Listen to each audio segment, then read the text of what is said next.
In Alabama, where Democrats celebrated a rare bright spot on election night. Shamari Figurs won his bid to represent Alabama's new majority black House district, flipping the seat blue.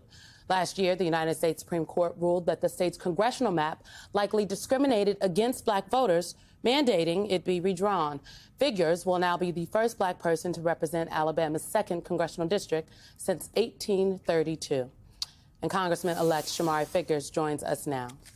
Congressman-elect, good to see you. We had you on when you were just Shamari Figurs, and now we've got a fancy title to go with it. Here's what the Alabama Reflector says about your win. It's huge. Tell me, what did you do that worked? What connected with voters? And as you look at the sort of broader landscape, what lessons do you think there are to learn from Alabama? Well, good morning, and it's good to be here again, and good to see you guys. And I'm still just Shamari Figurs, by the way.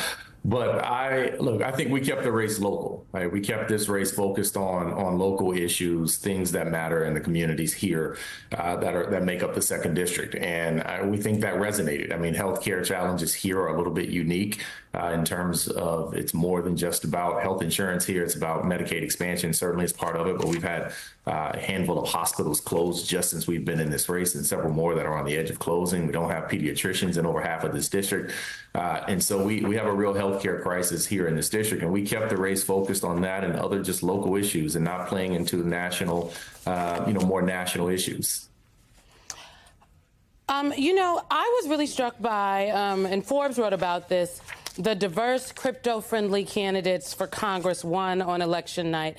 And it says this: in key competitive congressional races across the nation, candidates stumped on an agenda that embraced blockchain technology and digital assets. You were one of the folks, along with other Democratic members of Congress and other candidates. I believe there were 13 other candidates that penned a letter to the Democratic National Committee asking folks to take what was a forward-looking approach to digital assets and blockchain technology.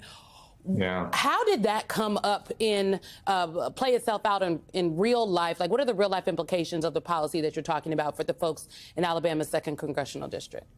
Now, look, I think here it's about leveraging innovation in general. Here in Alabama, look, we often lag behind, not just in innovation, but in a lot of technological aspects. Here in my hometown of Mobile, we literally just got Amtrak service back here for the first time in over 2 decades. And so we consistently find ourselves behind the curve. And so we can't even have conversations about the next iteration of technological advancement, even in the context of transportation. We can't talk about high-speed rails. We just got regular rail, passenger rail service back here. And so in the context of digital assets, look, we have a lot of issues throughout this community where technological innovation could indeed help, one of them being healthcare, one of them being broadband expansion. We have many rural areas. The majority of this district is rural. About 11 out of the 13 counties are very rural counties. And we need to be able to leverage future technologies and make us a hub to create jobs across this district and to create opportunities across the district. And I think being of a younger generation, I think certainly helped that, and also gives us sort of insight into how how technology can actually benefit. The leverage of technology can be benefited can be used for the benefit of people throughout this district.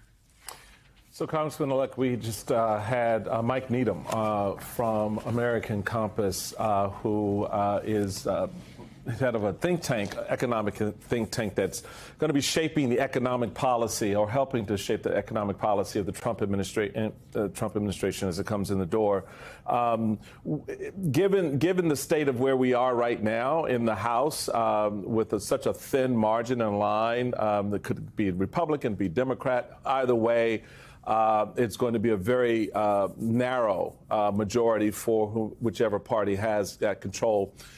From your experience, and I like the way you started the conversation about talking to the local. You made your campaign about the local issues, the issues that really resonated. But a big part of it, I suspect, was the economic side of that equation.